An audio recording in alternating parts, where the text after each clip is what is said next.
ಆಮೇಲೆ ಇಲ್ಲಿ ನಾವು ನೋಡ್ತಾ ಇರೋದು ಹೋದ ವಾರ ನಾವು ಓದಿರೋದ್ರಿಂದ ನಾನು ಮತ್ತೆ ಓದಿಸ್ತಾ ಇಲ್ಲ. എന്നാൽ അവിടെ വായിക്കുന്നത് ഇതാ ഞാൻ വേഗം വരുന്നു. ಆಮೇಲೆ ಅಲ್ಲಿ ನಾವು ಈ ರೀತಿಯಲ್ಲಿ ಓದ್ತಾ ಇದ್ವಿ, ಇದೋ ನಾನು ಬೇಗನೆ ಬರುತ್ತೇನೆ, ഇതാ ഞാൻ വേഗം വരുന്നു, ಇದೋ ನಾನು ಬೇಗನೆ ಬರುತ್ತೇನೆ, ഇതാ ഞാൻ വേഗം വരുന്നു. ಇದೋ ನಾನು ಬೇಗನೆ ಬರುತ್ತೇನೆ. എന്തിനു വേണ്ടിയാണ് യേശു പറയുന്നത് ഞാൻ വേഗം വരുന്നു? ಯಾತಕ್ಕೋಸ್ಕರ ಯೇಸು ಕರ್ತನು ಹೇಳ್ತಾ ಇರೋದು ನಾನು ಬೇಗನೆ ಬರುತ್ತೇನೆ ಅಂತ? അവന്റെ വരവിനെ കുറിച്ച് പറയുന്നു, അവൻ വാതിൽക്കലായിരിക്കുന്നു. ಆಮೇಲೆ ಆತನ ಬರವಣಿಗೆ ಕುರಿತು ಈ ರೀತಿ ಹೇಳ್ತಾ ಇದೆ, ಆತನ ಬಾಗಿಲ ಹತ್ರ ಇದ್ದಾನೆ. ഇതൊരു വാതിലെന്ന് വിചാരിച്ചോ? ಇದೊಂದು ಬಾಗಿಲಾಗಿ ನೀವು ಲೆಕ್ಕ ಇಟ್ಕೊಳ್ಳಿ. അവൻ വാതിൽക്കൽ നിൽക്കുകയാണ്. ಆಮೇಲೆ ದೇವರು ಬಾಗಿಲ ಹತ್ರ ನಿಂತಿದ್ದಾರೆ. അടുത്ത ഒരു സ്റ്റെപ്പ് വെക്കാൻ ഇനി താമസിക്കുന്നുണ്ട്. ಆಮೇಲೆ ಇನ್ನೊಂದು ಹೆಜ್ಜೆ ಎತ್ತಿಡಲು ಆತನು ಸ್ವಲ್ಪ ತಡೆ ಮಾಡ್ತಾ ಇದ್ದಾನೆ. എന്തുകൊണ്ട് താമസിക്കുന്നു? ಯಾಕೆ ಆತನು ತಡೆ ಮಾಡ್ತಾ ಇರೋದು? ഈശ്വരനെ പോലുള്ള അനേക രക്ഷിക്കപ്പെടാനുണ്ട്. ಈಶ್ವರನ ವ್ಯಕ್ತಿಯಂತ ರೀತಿಯ ಅನೇಕ ಜನರು ರಕ್ಷಣೆ ಹೊಂದಬೇಕು. ഹല്ലേലൂയ. അനിൽ എന്ന് പറയുന്ന മാർവാടിയെ പോലെ അനേകർ യേശുവിനെ അറിയാനുണ്ട്. ಅನಿಲ್ ಎಂಬ ಮಾರ್ವಾಡಿಯಂತ ರೀತಿಯಲ್ಲಿ ಅನೇಕ ಜನರು ಯೇಸುವನ್ನು ತಿಳಿಯಬೇಕು. 2024 വർഷം കഴിയാറായി.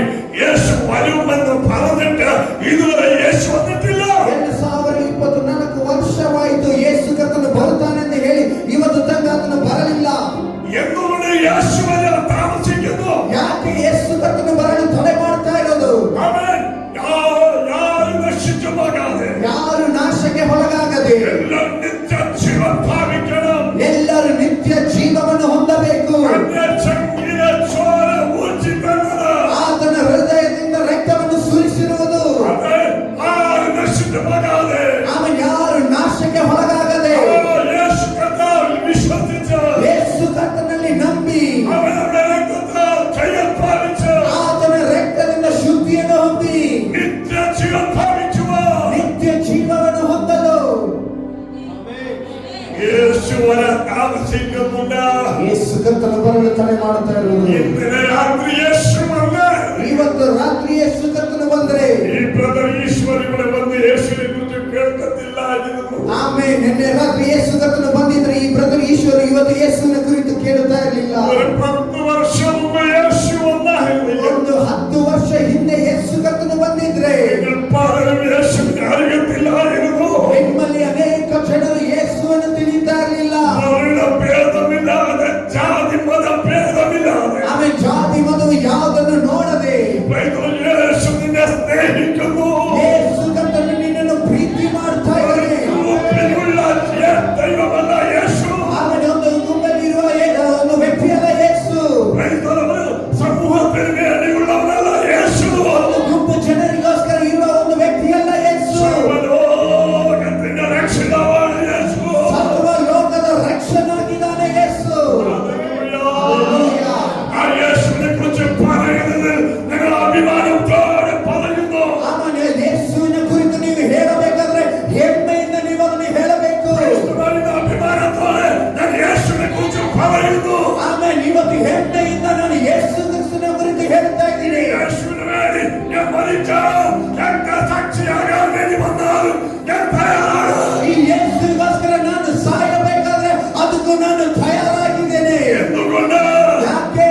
എന്റെ പ്രാണനെ, എന്റെ ആത്മാവിനെ വീണ്ടെടുത്ത യേശു കർത്താവ്. ಯಾಕಂದ್ರೆ ನನ್ನ ಪ್ರಾಣವನ್ನು ನನ್ನ ಆತ್ಮದ ವಿಮೋಚನವನ್ನು ಕೊಟ್ಟಿರುವುದನ್ನು ಯೇಸುವಾದೆ. ഹല്ലേലൂയ. Praise the Lord. കന്നഡത്തിലൊരു പാട്ടുണ്ട്. ಕನ್ನಡದಲ್ಲಿ ಈ ರೀತಿ ಒಂದು ಹಾಡಿದೆ. ലോകമില്ല ಹುಡುಕಿ ನಾ ಬಂದೆ. ಆಮೇಲೆ ಭೂಮಿಯೆಲ್ಲ ಅನ್ವೇಷಿಸಿಕೊಂಡು വന്നു. നിന്നಂತ ತಂದೆ ಎಲ್ಲೂ ಕಾಣಲಿಲ್ಲ. പക്ഷെ നിന്നെ പോലെ ഒരു അപ്പനെ എനിക്ക് കിട്ടിയില്ല. ഹല്ലേലൂയ. ഹല്ലേലൂയ. ലോകമെല്ലാം അന്വേഷിച്ചു. ಆಮೇಲೆ ಲೋಕವೆಲ್ಲ ನಾನು ಹುಡುಕಿದೆ. ആമേൻ. നിന്നಂತ അപ്പനെ കാണലില്ല. ನಿನ್ನ പോലെ ഒരു ಅಪ್ಪനെ ഞാൻ ಕಾಣಲಿಲ್ಲ. ಹಲ್ಲೆಲೂಯ. യേശുവിന്റെ ഒരേ അപ്പ. ಆಮೇಲೆ ಯೇಸು ಹತ್ರ ನನ್ನ ಅಪ್ಪನಾಗಿದೆ. ആമേൻ. ನಮ್ಮ ಅಪ್ಪನಿಗಿಂತ ನಮ್ಮ ಅಮ್ಮನಿಗಿಂತ ಆಮೆನ್. ಒಳ ಹುಟ್ಟಿದವರಿಗಿಂತ ಯೇಸು ಎಷ್ಟು ಒಳ್ಳೆಯವನು.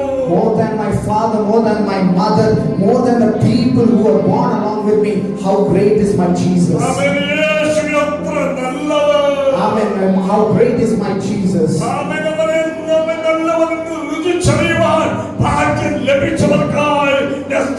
ಆತನು ಎಷ್ಟು ಒಳ್ಳೆಯವನೆಂದು ರುಚಿ ಮಾಡಿ ನೋಡಲು ಸಿಕ್ಕಿರುವ ಆಮೇಲೆ ಭಾಗ್ಯಗಾಗಿ ದೇವರಿಗೆ ಸ್ತೋತ್ರವನ್ನು ಮಾಡುತ್ತೇನೆ. ഹല്ലേലൂയ. Hallelujah.